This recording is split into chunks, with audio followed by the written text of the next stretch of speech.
Mateus, no capítulo 27, versículo 23, diz o seguinte: o presidente, porém, disse: mas que mal fez ele? E eles clamaram, dizendo: seja crucificado. E nos diz Emmanuel: à medida que te elevas monte acima, no desempenho do próprio dever, experimentas a solidão dos cimos e incomensurável tristeza te constringe a alma sensível. Onde se encontraram os que sorriam contigo no parque primaveril da primeira mocidade? Onde pousam os corações que te buscavam o aconchego nas horas de fantasia? Onde se acolhem quantos te partilhavam o pão e o sonho nas aventuras ridentes do início? Certo ficaram no vale voejando em círculo estreito, à maneira das borboletas douradas que se esfalecem ao primeiro contato da menor chama de luz que se lhes descortina à frente. Em torno de ti a claridade, mas também o silêncio. Dentro de ti a felicidade de saber, mas igualmente a dor de não seres compreendido. Tua voz grita sem eco e teu anseio se alonga em vão. Entretanto, se realmente sobes, que ouvidos te poderiam escutar a grande distância e que coração faminto de calor do vale se abalançaria a entender de pronto os teus ideais de altura. Choras, indagas e sofres. Contudo, que espécie de renascimento não será doloroso? A ave, para libertar-se, destrói o berço da casca em que se formou, e a semente, para produzir, sofre a dilaceração na cova desconhecida. A solidão com o serviço aos semelhantes gera a grandeza. A rocha que sustenta a planta costuma viver isolada, e o sol que alimenta o mundo inteiro brilha sozinho. Não te canses de aprender a ciência da elevação. Lembra-te do Senhor que escalou o Calvário de cruz aos ombros feridos. Ninguém o seguiu na morte afrontosa, à exceção de 2 malfeitores, constrangidos à punição e obediência à justiça. Recorda-te dele e segue. Não relaciones os bens que já espalhaste. Confia no infinito bem que te aguarda. Não esperes pelos outros na marcha de sacrifício e engrandecimento.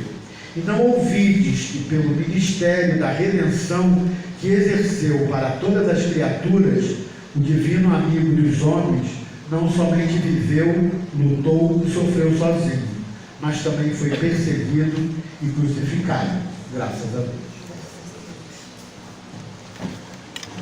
Quando a gente fala em solidão, parece que dá um certo medo, né? Algo, parece que eu estou isolado, parece que as pessoas me abandonaram. Mas ele não está falando dessa solidão que muitas vezes nós confundimos um pouco com rejeição, talvez.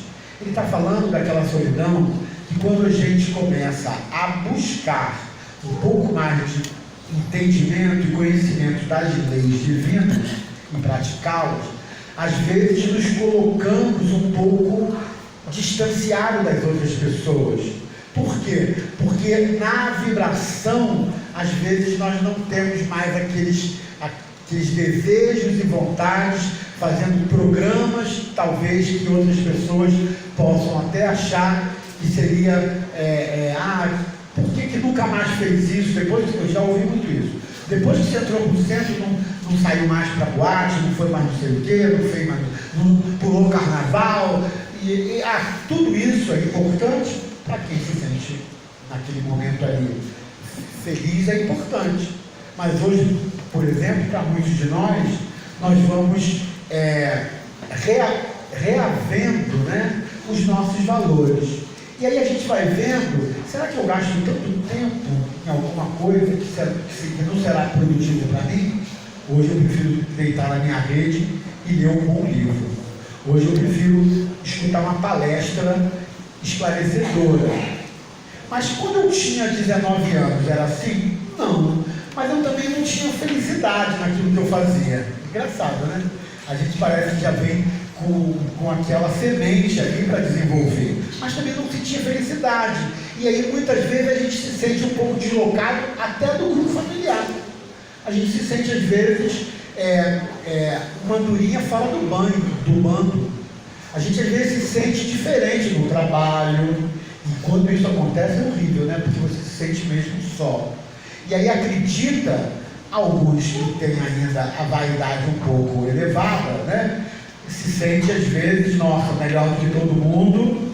E aqueles que sentem um pouco de desvalorização, se acham que com certeza são rejeitados por todos. Mas a gente vai percebendo que os nossos desejos e os desejos de muitas pessoas que com certeza convivem conosco, às vezes já não são mais os mesmos. Até o tipo de conversa. Hoje, se eu vou à praia, raramente eu vou à praia, não quero fazer macumba não, mas se eu vou à praia hoje, tu gosta de ir à praia? Gosto muito de tomar sol, porque gosto de me descascar, não fico incomodado, aquela quentura no corpo, mas gosto de tomar um banho de mar. E se eu for à praia hoje e for com um grupinho batendo um papo sobre vida? Nossa, eu passo o dia na praia. Para mim é um momento de crescimento. Mas já aconteceu que eu fui à praia com grupos que começaram a falar mal de todo mundo, mal do governo, mal de não sei o quê, mal daquilo, mal do outro. E aquilo já não me tolerava mais. Para eu não ser um chato, que discorda de todo mundo, eu saía, pegava um saco lá naquele quiosque e saía catando lata. Saía catando lata para comprar os ventiladores daqui de baixo. E as pessoas, tu foi pra aqui para catar lata? Aí uma vez eu até fui um pouco grosso, é melhor catar lata do que falar mal da vida dele. Né? Mas aí também arrependi, né? Porque também você não precisa ofender ninguém. Né? E também não precisa ser tão duro com aquela pessoa. Podia ter falado de uma maneira melhor, né?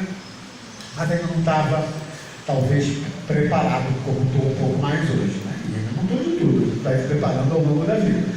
Mas quantas coisas que vão modificando em nós, quantas coisas que nós vamos deixando para trás, a minha família até não foi o time da minha família, quantas festas eu deixei de ir, quantos casamentos eu deixei de ir, né? A minha prima agora vai fazer 15 anos, né? A filha do meu primo, da minha prima, eu também vou estar aqui em função. Ou seja, quantas coisas eu abandonei, né? E não me arrependo, não porque eu desgosto, ou gosto mais, ou gosto menos, né? Porque na realidade também tem aquela coisa do nosso compromisso. O meu compromisso hoje é muito importante para mim.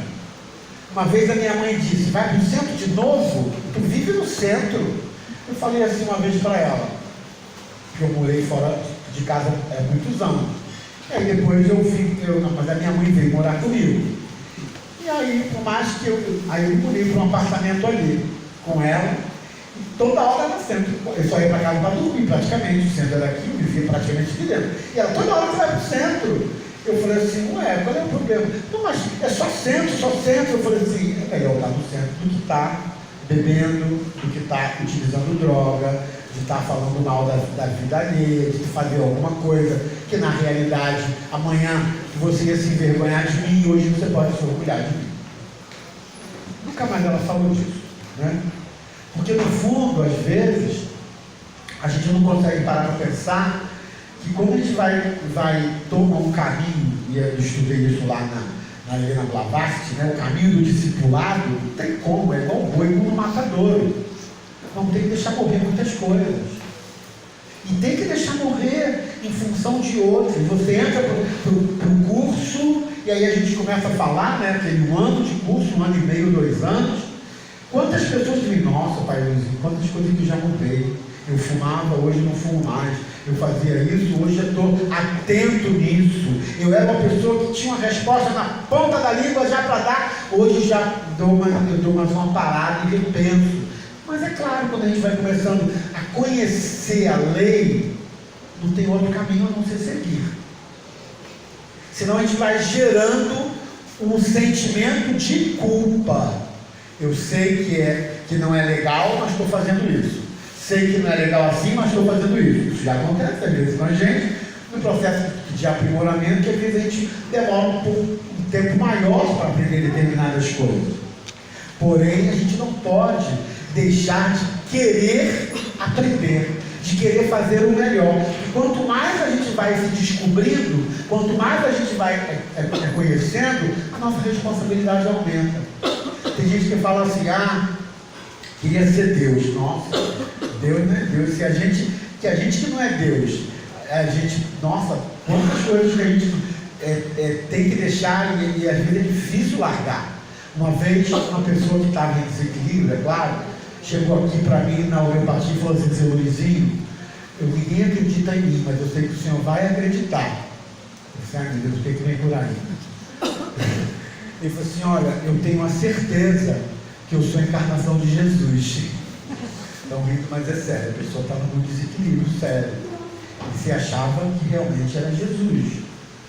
E aí eu falei assim, querido, você namora? Namora. Você faz. Aí eu comecei a falar sobre coisa da vida mudando mesmo, né? A gente não acha que se Jesus viesse aqui, ele estava fazendo isso tudo.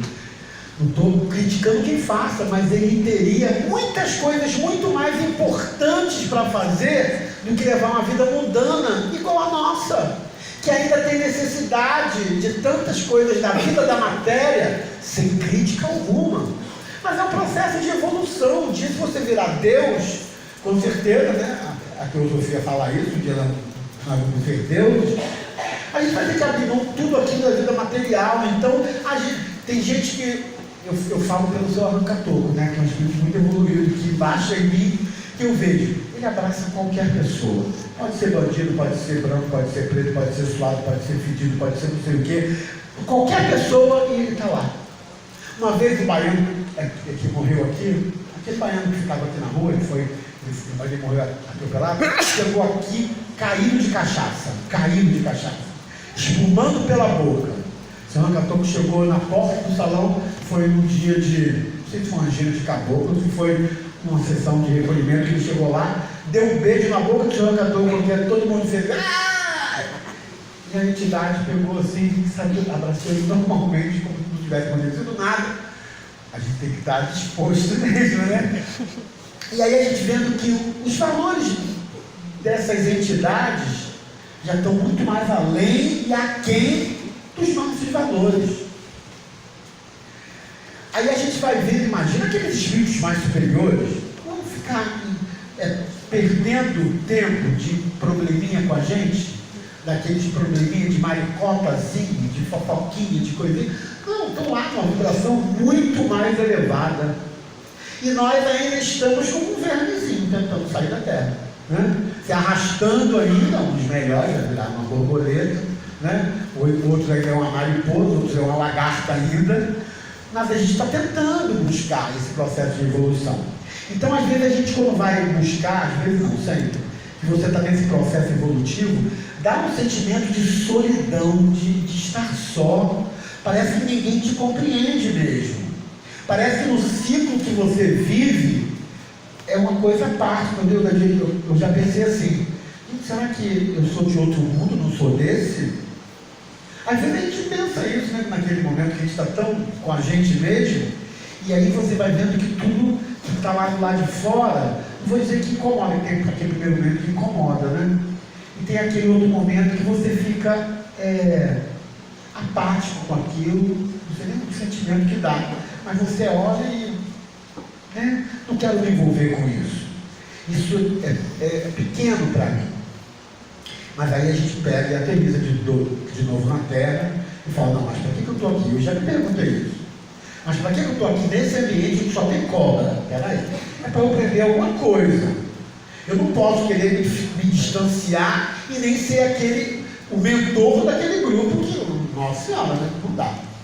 Ou querer me colocar melhor, eu tenho que chegar e baixar um pouquinho para poder entrar naquela vibração sem me impregnar com aquelas coisas negativas. Igual aí eu penso naquela historinha que fala que o lírio está lá no pântano, exala o seu perfume e não deixa de estar lá num lugar lodacento, fétido, e ele continua exalando o seu perfume. Ele não se impregna com aquilo que está lá fora.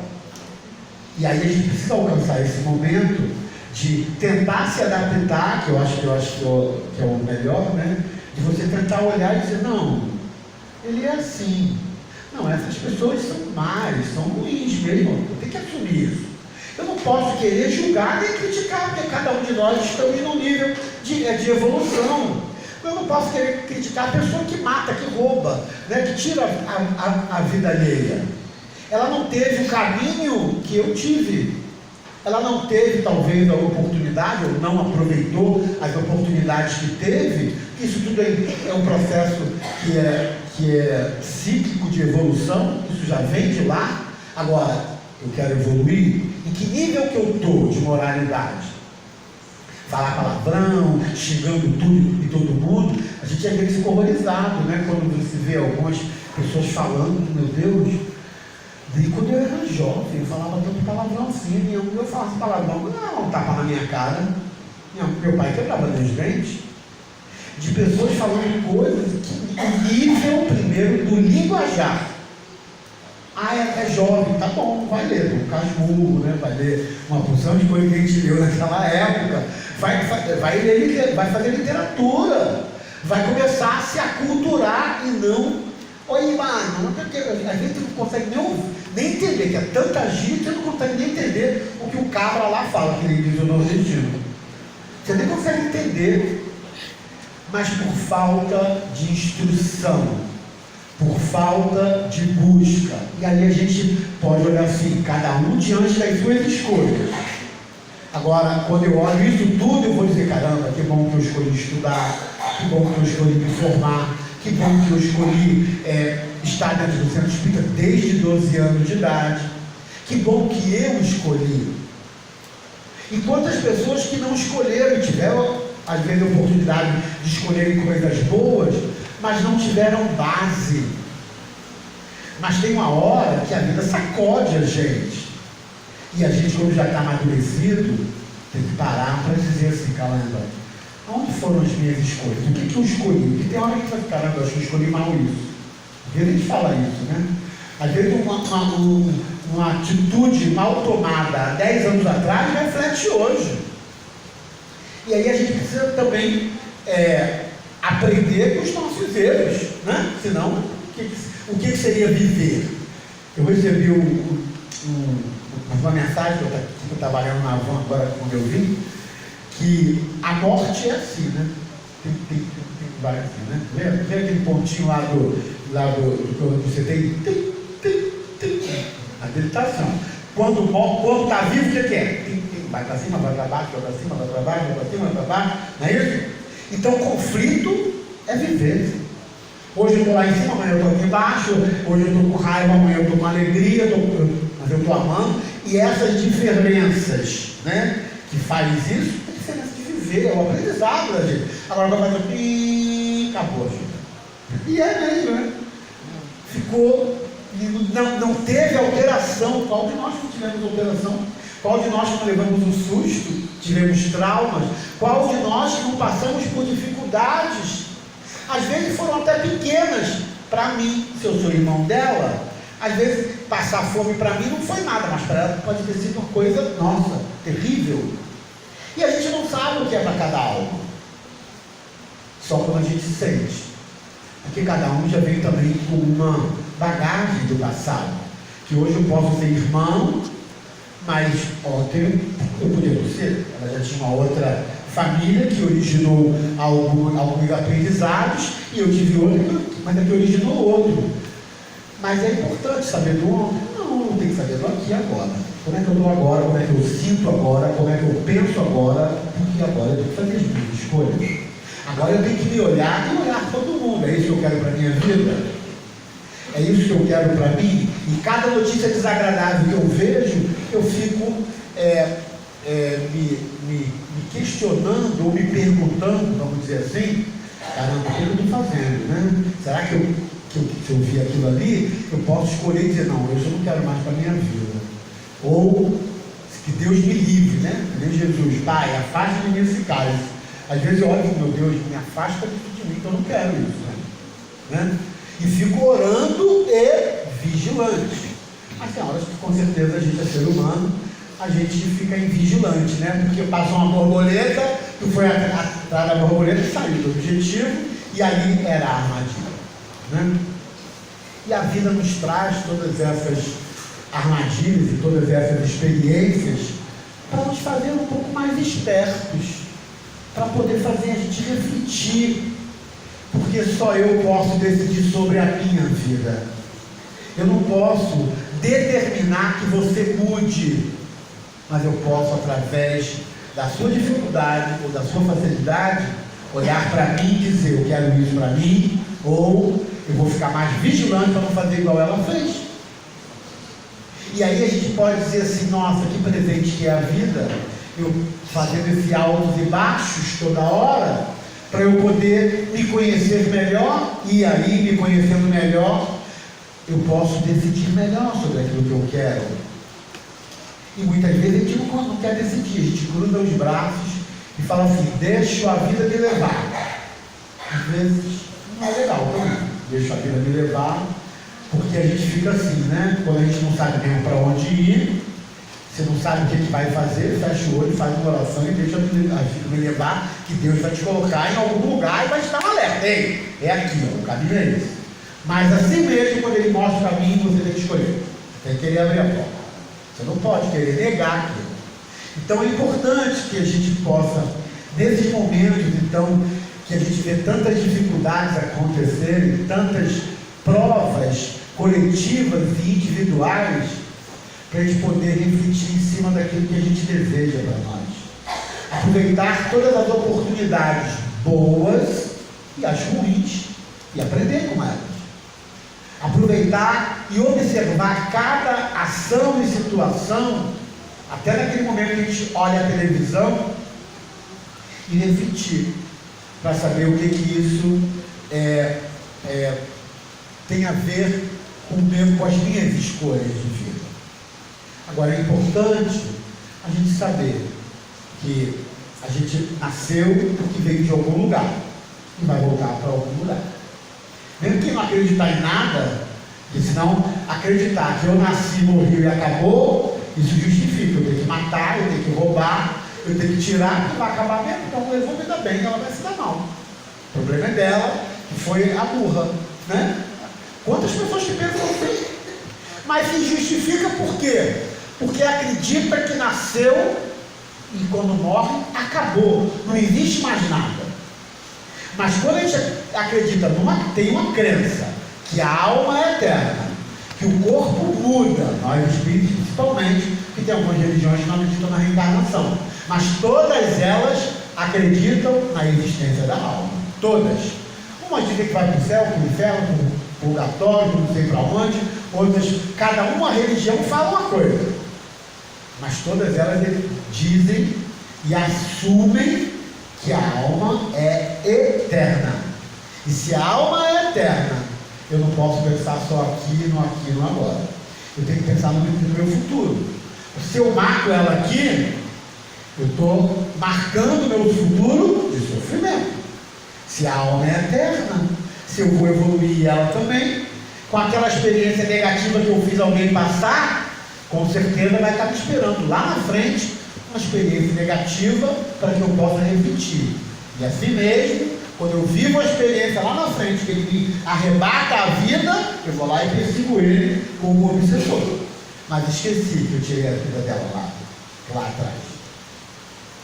Então, mesmo para quem não acredita na lei de causa e efeito, mesmo para quem nós acreditamos, mesmo para aqueles que acreditam que tem um espírito, tem, que bom que acredita, se acreditar que tem um corpo e morreu e acabou, não, aí a gente pode justificar o materialismo, a gente pode justificar qualquer atitude de qualquer pessoa, se a gente acha, alguns acham que vai ter punição se fizer mal, outros acham que é a lei do aprendizado, mas cada um já diante do seu entendimento vai tentando focar naquilo que seria o melhor para o seu propósito. escolher aquilo que é o melhor para a sua vida. Eu estava falando hoje com algumas pessoas que falaram comigo, vai sair assim bem